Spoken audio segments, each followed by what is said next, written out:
I know a lot of people are always confused on how hair porosity can affect their hair growth.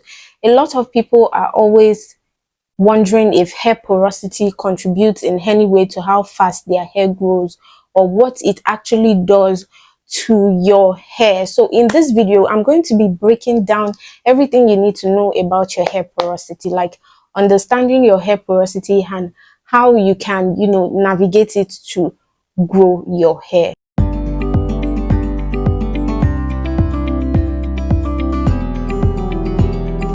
Hi guys, welcome back to my channel. If this is the first time you're seeing this beautiful face, don't make it your last by clicking on the subscribe button, liking this video, sharing it, leaving a comment. Okay, it has come to my attention that most of you guys are not subscribed, so please subscribe to the channel, especially if you find this video helpful. So yeah, because I know you will.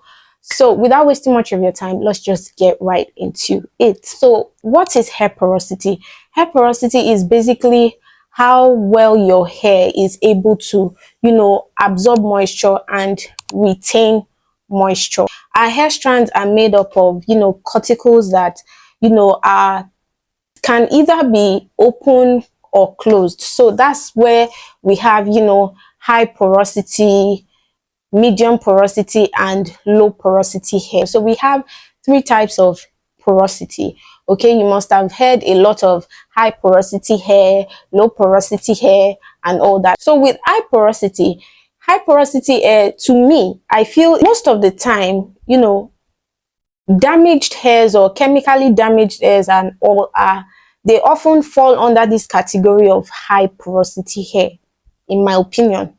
But if you do your research well, you know that most damaged hairs or hairs that, have been dyed, chemically treated with relaxers, they often fall under the, high porosity. I'm not saying if your hair is natural and, you've never put chemically treated your hair, it cannot be in the high porosity range.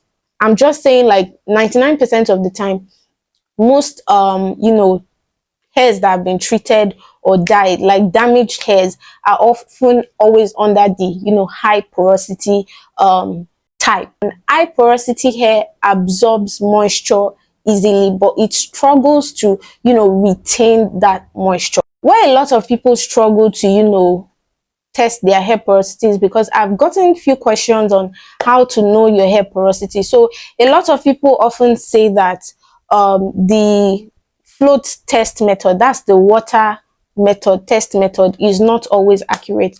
I've tried that method before and I do understand where people come from, because I tried it with different strands of hair. If you try it with hair that has product in it, it can alter the result you're going to get. And mostly it's advised you try it on hair that you don't have any product in to get the best results. But if you're struggling to find out where your hair porosity falls under, because a lot of people say the float water method, the testing in the water, yeah, that method is not accurate. So you can just basically study your hair. That's why I always tell people to listen to your hair. If you listen to your hair, you'll be able to tell what porosity your hair falls in. So for high porosity hair, if you're like pouring water on it, or you stand under the shower, or you're pouring water on the hair is going to absorb that water quickly. With high porosity hair, the cuticles are very, very open, that they absorb water quickly, they absorb product quickly. High porosity hair looks dry, it appears dry and frizzy, it doesn't retain it for long. Okay, so that's high porosity hair. High porosity hair struggles to retain moisture. Okay, so with high porosity hair, the hair appears dry. For one, and that's the reason why I said most chemically treated and damaged hair fall under this high porosity hair umbrella. Because because I've been natural and I've seen that I feel even when I was natural, then my hair was like the medium to high porosity hair, because when I pour water on it, it absorbs it quickly, but it's not as fast as when if your hair has been chemically damaged before, you understand what I'm trying to say. So with high porosity hair, it absorbs product quickly, it looks dry, it doesn't look, it lacks shine, it doesn't look hydrated, it appears very dull and limp. Okay, with high porosity hair, you have single strand knots. Like if you're detangling or losing your hair, you tend to have single strand knots, and the hair tends to tangle easily because of the cuticles that are very open.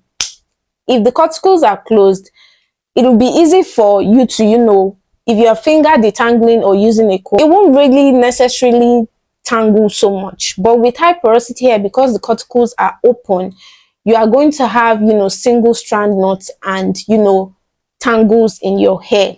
So with low porosity hair, it's actually the opposite of high porosity hair. It kind of takes a while for, products to absorb into your hair strands, or for it to get drenched when you are under the shower. It takes a bit of a while to get your hair properly saturated with water.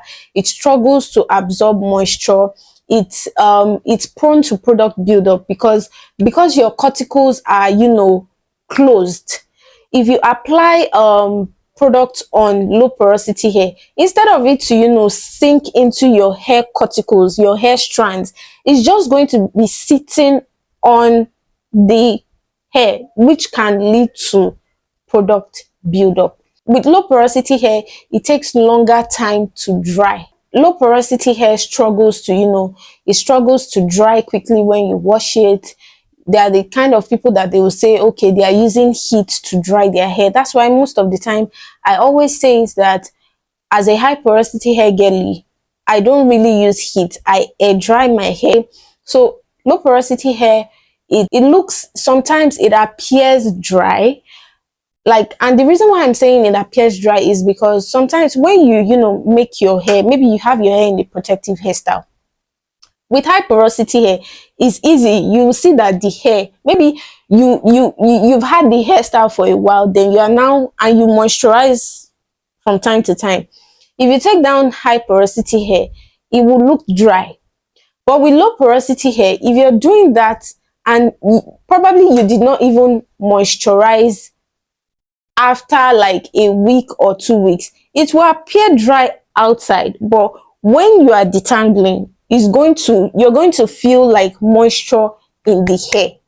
Do you understand? So with low porosity hair, it looks dry, but it still absorbs moisture for a long period of time. Okay, so with medium porosity hair, it's like a combination of both high porosity hair and low porosity hair. With medium to normal porosity hair, the cuticles are slightly open, like they're not too open. It's open, but not as open as high porosity hair. With medium porosity hair, it absorbs more moisture, like product and moisture, quickly, not as quick as high porosity hair, or as slow as low porosity hair. That's why I said it's in between low porosity and high porosity hair. So how porosity actually affects your hair growth is, it basically helps you to pick products that suits your hair, like products that would work for your hair well, to help to promote hair growth. So it doesn't necessarily do anything to your hair growth, but it does help you to for someone like me, that I don't like to buy a lot of products. I like to stick to what I know. I'm not a product junkie, right?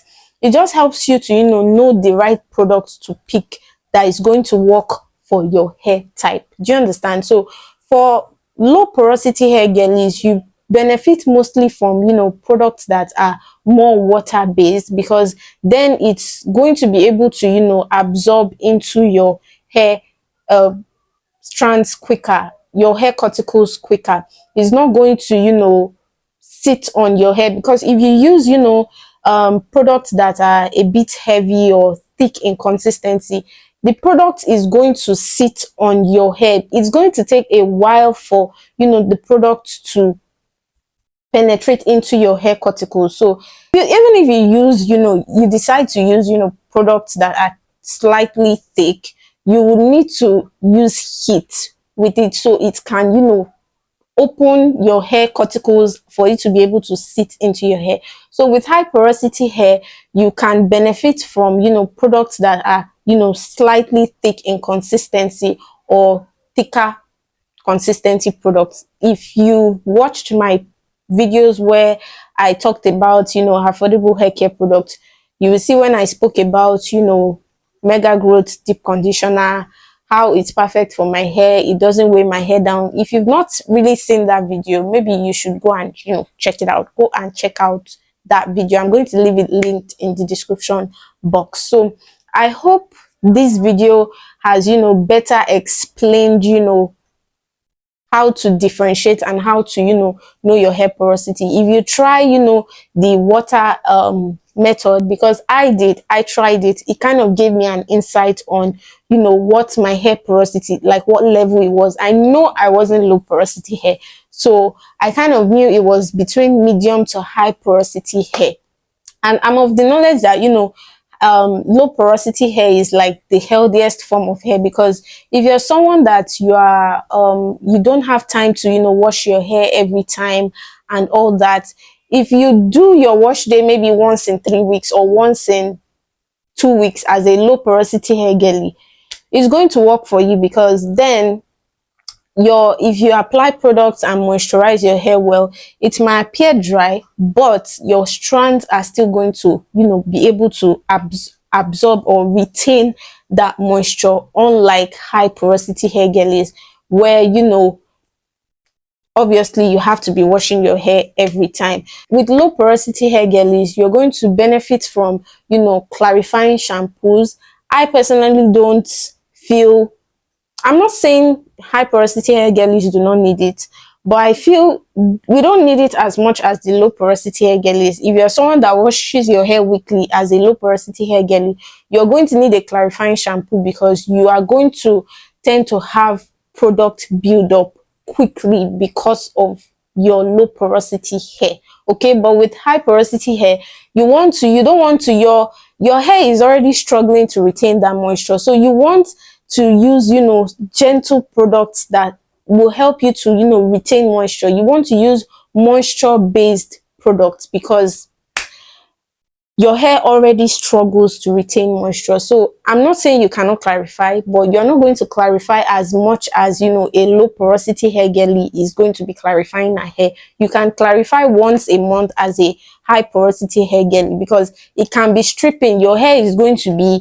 dry when you use clarifying shampoos, but it is good if you're always putting in products on your hair. It's going to help to, clarify your hair and your scalp, basically. So when you are doing your hair care routine weekly, it's going to be able to penetrate your hair strands and scalp to, work better to achieve the best result. So I hope you found this video helpful. Don't forget to like, comment, subscribe if you did, and follow me on my other social media platforms like Instagram and TikTok, and I will see you guys in my next one. Bye guys.